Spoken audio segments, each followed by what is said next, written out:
Okay, we have our first Mississippi State Bulldog is Aaron Brule, a New Orleans area native. Do we have any questions? When you look at last year and hopefully obviously getting better this year, what signs have you seen already that you guys are headed in the right direction and ready to take a step forward? I've seen high energy from everybody on the team. Coach Leach has given us great advice on what to do this offseason in order to be even better for next season. And just all the guys being on one tune and getting going. What are your expectations on the defense just, for this season? You always want to supersede expectations that you had the year before.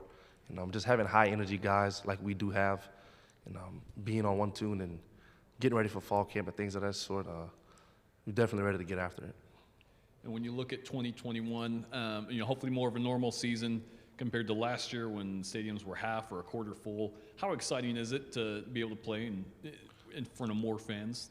Well, if you've been to a Mississippi State game, you get those cowbells, and if you have 60,000 plus cowbells, you usually get the momentum on the team leading to the game, and that's a great feeling to have. On your left here, second row. How important was it to have a normal offseason and kind of get adjusted to kind of the new program after not having a full offseason last year? Our coaches, our strength staff, and those guys, they do a great job of preparing us for the games and the offseason leading up to the season, and I can't thank them enough for putting us in the position that they have.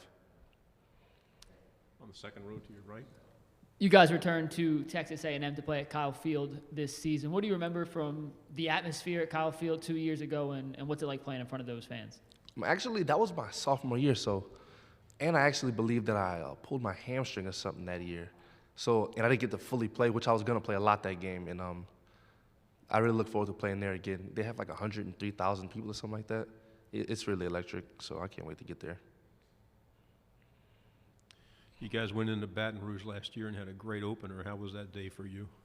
Obviously, that being my my home school and things like that, getting to have my whole family, all of my coaches and stuff from high school, probably watch it on TV and things of that sort. It was a great feeling to be back there and actually get a win, actually.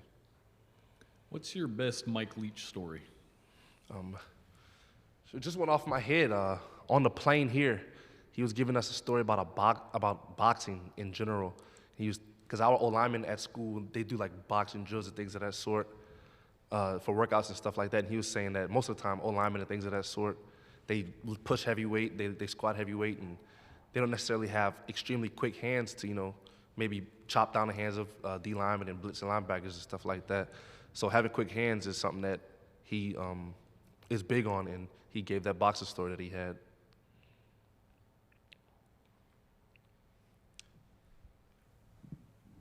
You guys when you played A&M last year, Isaiah Spiller, the running back, had a good game. What do you remember about trying to take him down, and what kind of makes him a unique running back in the SEC? He's great at running between the tackles and breaking tackles and things of that sort. He's a fast guy. I watched film on him leading up to this game that we had against him, and we knew we'd have a task in our hands. He was able to make a few plays, but he's a good player. What do you guys need to do to have the week-to-week consistency that you seek? I think having your whole team on one accord and listening to the small details that your coaches and strength coaches have to offer for you, that'll be a big part in being consistent throughout the season. Just how tough is it being in the SEC West, when week in, week out, every opponent, high competition? And do you embrace maybe being overlooked a little bit coming into a season? I mean, is that easier, harder for you? I know when I came to Mississippi State, obviously you see guys all around the league, the NFL and stuff like that, who come from Mississippi State. And when I chose to come to Mississippi State, I knew I would have to have that chip on my shoulder, and I already had that chip on my shoulder from being somewhat under-recruited and things of that sort. So, yeah, that's definitely what I look forward to, being at Mississippi State. What are the selling points when you're trying to bring in recruits there? Selling points is the atmosphere of the games, our new stadium that we have, the atmosphere of the people around there, how they treat you. You're treated really, really well in Starkville. Our coaches, the strength staff, the students on campus, everybody's on one tune and willing to give you whatever you need to be successful in life. back here in the front row.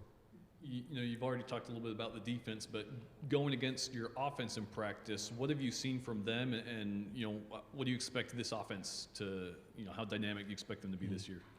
As we know, this is an extremely explosive offense once they get into the tune of things, and I think us being a great defense and them being a great offense is going to definitely iron sharpens iron. So I think that'll be a pretty good thing to have going on this fall and competing and getting better. To your left over here again. So, Dogs won the College World Series. How much does that motivate you guys after seeing the Starkville community rally around that team and them bringing home a trophy to Starkville? That's super, super exciting. Everybody in Starkville comes out for everything, so to see the huge parade that we had and things of that sort is really, really nice. And, you know, everybody's going to take a little bit of piece of that national championship by it being in Starkville. So that was a big, big moment for our school in the history of our programs. We have any other questions for Aaron? Thank you very much. Good job. Good luck this year. Thank y'all.